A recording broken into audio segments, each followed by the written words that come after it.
떴다 변비행 변종국입니다. 오늘은 격변에 시달리고 있는 이스타항공에 관한 이야기를 해보도록 하겠습니다.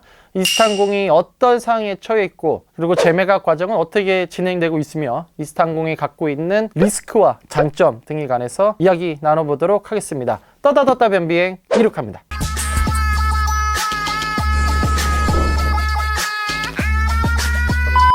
현재 이스타항공 재매각이 어떻게 진행되고 있는지 개요부터 설명을 드리도록 하겠습니다. 지금 방송을 찍고 있는 이 시간 현재 8개에서 10개 정도의 그룹이 1차적으로 투자 의향을 밝혔습니다. 매각 주관사들은 이런 기업들을 4가지로 크게 분류할 예정입니다. 첫 번째는 기업 구조조정을 전문으로 하는 펀드가 있을 수가 있고, 두 번째는 대형 사모펀드들입니다. 정말 돈이 많으신 사모펀드들이 있을 수가 있고, 또 하나는 대기업을 중심으로 신규 사업에 진출하고 싶어하는 기업이 있을 거예요. 마지막으로는 자본력이나 어떤 규모는 조금 작지만 항공업에 대한 좀 이해도가 높은 그런 직군이 크게 4가지로 분류를 해서 맞춤형으로 인수를 위한 설명회를 매각 주관사들이 진행을 할 겁니다. 가장 중요한 부분은 이스타항공에 있는 부채가 상당히 많습니다. 이스타항공이 갖고 있는 모든 부채를 인수자들이 모두 떼어안고 살 수도 있지만 그건 상당히 부담되는 일이기 때문에 이스타항공은 아마 법원의 회생 절차를 밟게 될 겁니다. 이 회생 절차를 밟게 되면 법원의 판단에 의해서 부채를 우발적인 채무를 깎아주다든지 해가지고 부채가 줄어들 수 있어요. 최대한 깎여서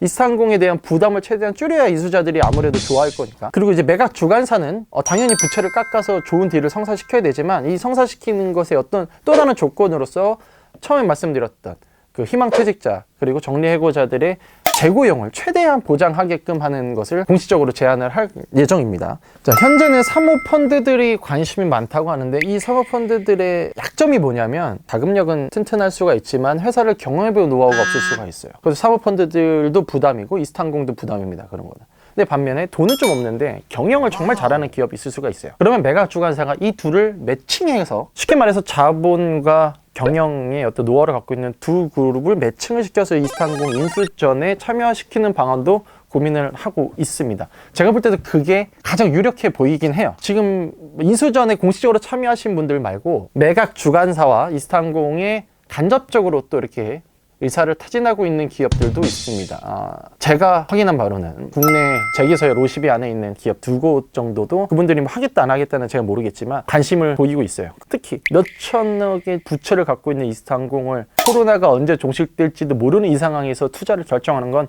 사원을 걸어야 돼요. 정말로. 아무리 큰 기업도. 이스타항공은 어떻게 보면 중대한 기로에 놓여 있는 상황이에요. 자, 또 재밌는 얘기가 있는데, 이스타항공 재매각 성사의 변수가 에어서울과 에어부산이라는 말이 있어요. 저도 약간 이게 듣고 나니까 내가 이 생각 왜 못했지라는 생각을 했었는데, 이게 뭐냐면, 잘 보세요. 우리가 지금 항공업계에 문제가 된다고 보는 게 항공사들이 너무 많잖아요. 신규 LCC 새 곳도 딱 들어왔어. 자, 근데 이스타항공이 어려워져가지고 매물로 나왔어. 근데 이스타항공을 내가 사서 들어간들 다양한 경쟁자들이 존재하고 있는 건 너무나도 맞는 거예요. 그런데 이런 상황에서 갑자기 에어서울과 에어부산이 매각으로 매물로 나온다는 거야.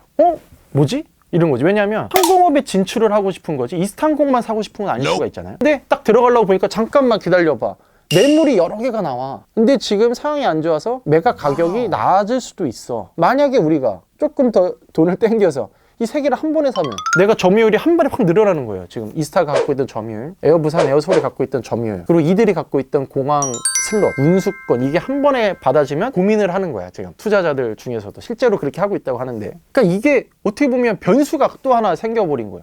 또 다른 매물이 나올 가능성이 있으니까. 생각해보면 그게 맞지. 특정 한 개 회사를 사봐야 어차피 그 경쟁 속에 들어가는 건 매한가지이기 때문에. 그래서 이제 기업에서는 신속하게 의사결정을 선뜻 하지 못하는 상황에 놓여 있는 거고, 매각 주관사 입장에서는 어떻게든 빠르고 효율적으로 합리적으로 매각을 성사시켜야 되는 목표가 있기 때문에 살려는 사람과 팔려는 사람 간의 치열한 싸움이 예상이 됩니다. 물론 이스타항공이 갖고 있는 리스크가 있죠. 부채가 어마어마합니다. 그리고 항공업계가 너무 안 좋습니다. 사봐야 운항을 지금 못합니다. 이 리스크에서 제가 또 하나를 말씀을 드리면, 이스타항공 재매각 인수는 일반적인 인수합병이랑 조금 다른 게 있어요. 그냥 단순한 인수합병이면 내가 그 회사 가가지고 그냥 이거 탁 사버리면 되는 게 있는데, 이스타항공은 뭐가 문제냐면, 지금 이스타항공 처해 있는 상황은 뭐냐. 자, 이스타항공이 갖고 있는 자산이 뭐가 있어요? 인력, 항공기, 6, 그게 다예요. 근데 항공업계에서 이 기업이 가치가 있다라고 판단하는 거는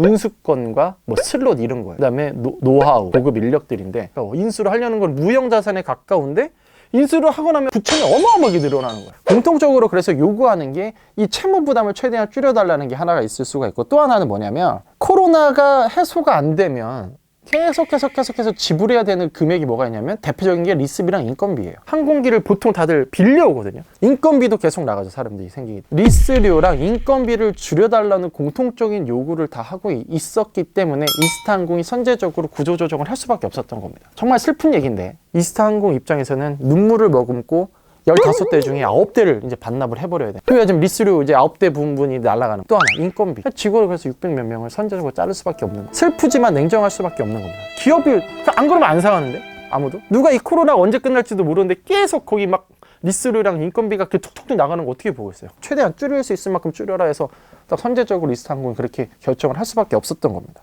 그래서 제가 이렇게 좀 이런 관점에서 취재를 했습니다. 어떤 관점이냐면, 인수에 첫 번째 참여 의사를 밝힌 기업들은 그러면 공통적으로 어떤 효과를 기대하고 있을까? 이스타항공을 가져감으로써. 이스타항공이 갖고 있는 엄청난 메리트가 뭐냐면, 잘 보세요. 항공업을 하고 싶어. 항공업을 하고 싶은데 뛰어들려면 면허도 발급받아야 되고 항공기도 달려들어야 되고 사람도 다시 뽑아야 되고 인프라도 갖춰야 되고 해. 그래서 한 대를 띄우려면 한 400에서 450억 이상이 들어가요. 근데 400에서 450억 이상을 쏟아 부어갖고 신규를 하나 만들어도 결국 띄울 수 있는 게 뭐 비행기 한두 대에 노선 한두 개란 말이에요. 근데 이스타항공은 얼마가 이스타항공의 매각가로 책정이 될지는 모르겠지만 이스타항공 일단 딱 먹으면 비행기 6대의 노선, 운수권 이런 게 다 확보가 된단 말이에요. 한 번에. 어떻게 보면 항공업을 정말 진출하고 싶은 사람한테는 군침 도는 매물이에요. 경쟁력도 있어. 이스타항공 직원들 뛰어나. 노하우가 있어. 이스타항공은 딱 막말로 딱 돈만 있고 딱 들어가면은 어떻게 보면 꽁으로 얻는 게 엄청 많은 거예요. 이스타항공이 갖고 있는 어마어마한 장점이야. 또 하나의 그 공통적으로 얻고 있는 효과는 뭐냐면, 기업들 중에서는 여행과 물류, 그다음에 관광 쪽에 사업을 하고 있는 기업이 있다고 그래요. 그들은 이제 항공산업까지 하면 기존 사업이랑 어떤 시너지 효과를 노리고 있는 기업들도 있다고 합니다.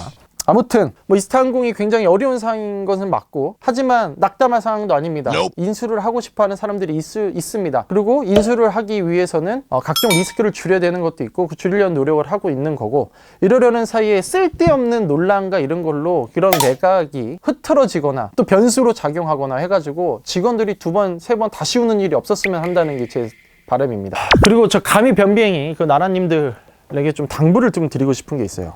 대한항공과 아시아나도 위기입니다. 근데 대한항공과 아시아나는 저희 뭐 팔 거고 뭐 어떻게 할 거고 직원들 뭐 어떻게 해서 좀 살아나 보겠습니다. 지원 좀 해주십시오. 정부가 오케이 가이드라인 줘서 대형 항공사는 그렇게 했어. 주주들이나 직원들이나 투자를 계획하고 있는 사람들이나 어느 정도 예상을 할 수가 있어요. 하지만 LCC는 그런 게 없다고. LCC에 지금 몇백억씩 다 쏟아붓어. 그러지 말고 뭐 에어부산 에어서울 매각할 거면 뭐 단순히 그냥 막 돈을 뿌리듯이 지원하는 게 아니라 뭐 리스료를 정부가 6개월간 리스료는 우리가 부담하겠다. 대신에 니네 뭐뭐뭐 해라. 이렇게 좀 정해주든지 해야 되는데, LCC는 LCC 자체로 자기네들이 어떻게 될지 몰라. 이게 정부 지원을 해주는 거야 많은 거야 막 이러고 있고, 똑같아. 투자자들도 여기 투자를 하려고 하다가도 내가 이거 해야 돼 말아야 돼 막 이러고 있어.